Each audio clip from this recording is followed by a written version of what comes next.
Mga pagsasanay na to ay hindi ganoon kadali.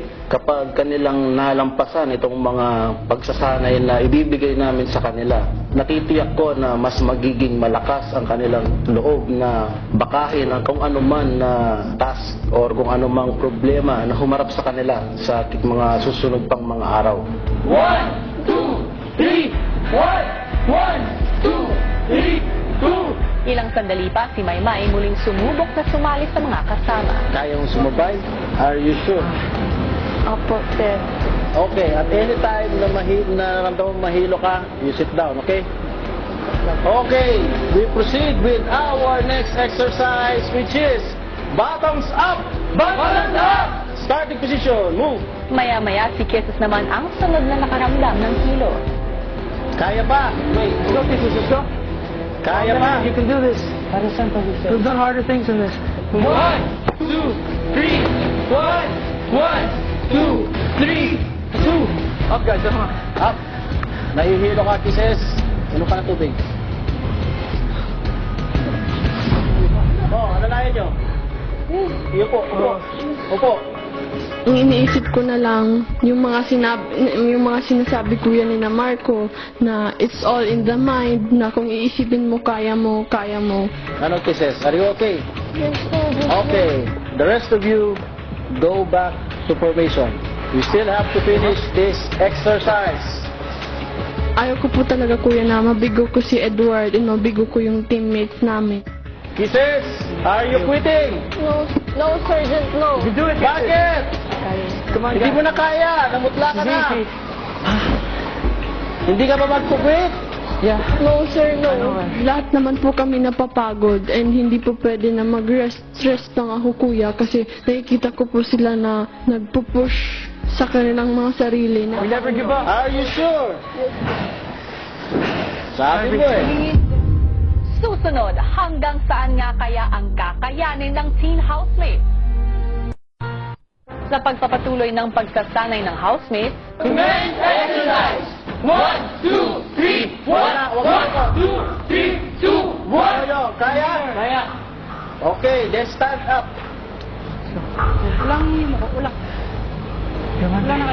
ang mga kasamahan, inalalayan muna si Yong para makapagpahinga. Drink. Kaya mo yun, Yong. Inom. Sige, inom. Kisses. Inom. Everybody drinks. Inom. Kaya yan. Lahat tayo. Okay? Sabay-sabay. Hinga from the nose. Labas na sa mouth.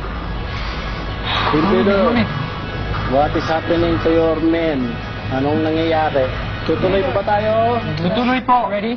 I'm not gonna lie, there were moments when we wanted to give up. But as my responsibility as a leader, plus my other housemates, we motivated each other. So that's a good moment as a leader, knowing that you didn't give up even when you really wanted to.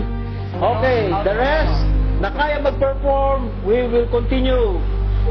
Ilang sandali pa, pinabalik na ng drill sergeants ang housemates sa pagsasanay.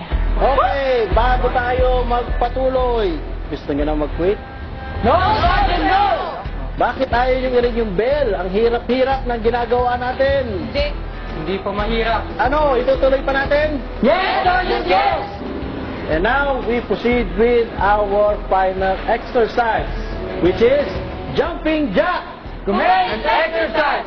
1, 2, 3, 1, 1, 2, 3, 2, 1, 2, 3, 3, 1, 2, 3, 4, 1, 2, ready, hold! And 5 fast. So pagkatapos ng 5 moderate, diretso 5 fast. You guys got it? Yes, okay. Mas, kumanin ka din. Come on. Commence exercise. 1, 2, 3, 1, 1. Ay, hindi dapat pwede mag-quit. Kaya dapat go. Kaya mag-quit. Dapat go, push. Push lang, kuya. Hindi ko binisip yung best ko. Dahil sa pagod, hindi na sabay-sabay ang galaw ng housemates. Kaya naman, Dahil hindi makasabay, team leader, give me 5 push-up. Yes, sir. Yung team leader lang. 1, 2, 3, 4, 5. Okay. 10 fast.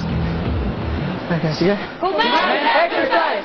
1, 2, 3, 1, 1, 2, 3, 2, 1, 2, 3, 3, 1, 2, ready, pause. Okay, meron namang hindi makasabay. Edward, give me another 5 push-ups. Yes, sir.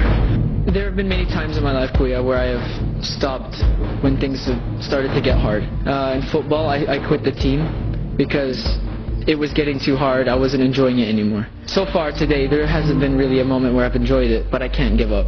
Yeah, I want to make this a time where I don't give up. This is my first time being a leader, and I'm not going to let the others down. Hindi kami nagpunta dito para sila ay pasakitan. Nandito kami, kuya, para madedevelop pa